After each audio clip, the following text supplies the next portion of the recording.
If Onaija coming to Pakistan was the best thing for Pakistan's PR, had this been a Pakistani woman who probably wore a scarf and fell in love with a guy in America and gone to America, had a mental breakdown, that would have been the absolute worst thing for Pakistan's PR. And I need to talk about this, and let me explain.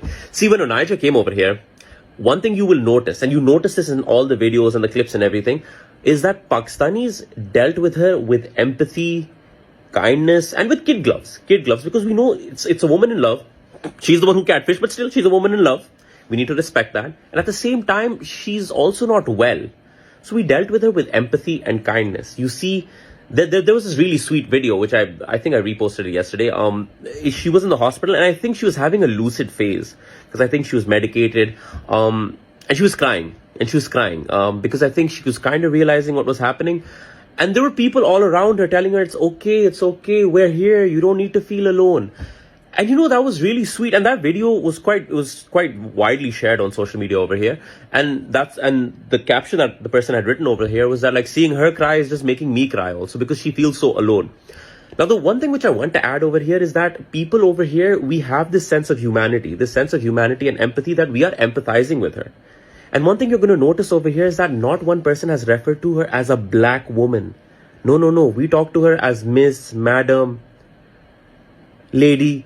Like, it's very respectful. It's very respectful, despite the fact that she is saying absolute nonsense.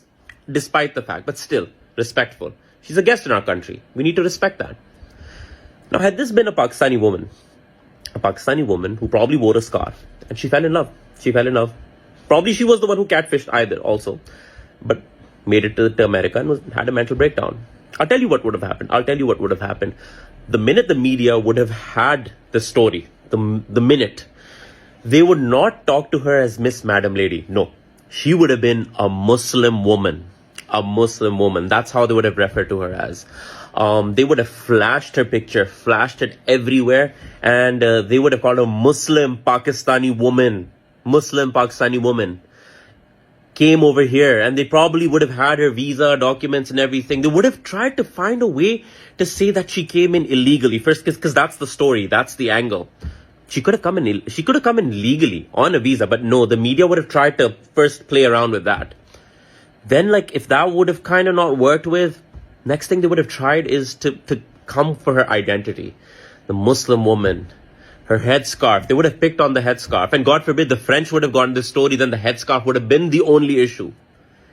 But the reality is just a woman in love. She's just in love. And she's a bit crazy. And they would have forgotten that. They would have completely forgotten that. That would not have been the story. And even if she was having a manic episode, somehow they would have tried to say, she said Allahu Akbar.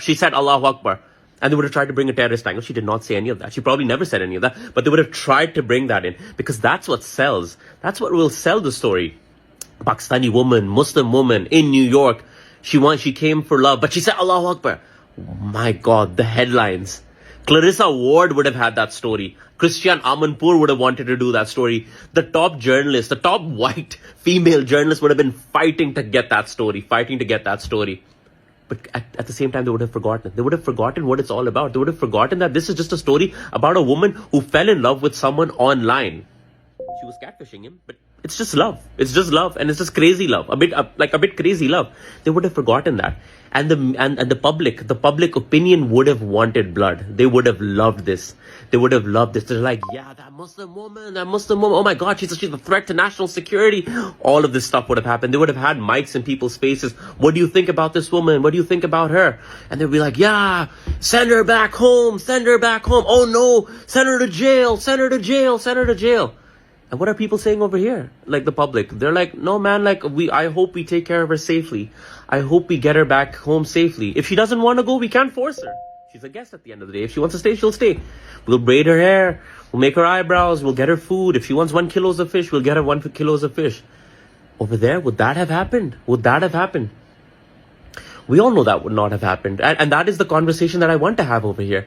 I've been to America many times, numerous times. I've been to America numerous times. Both my siblings live there. And I love going there. But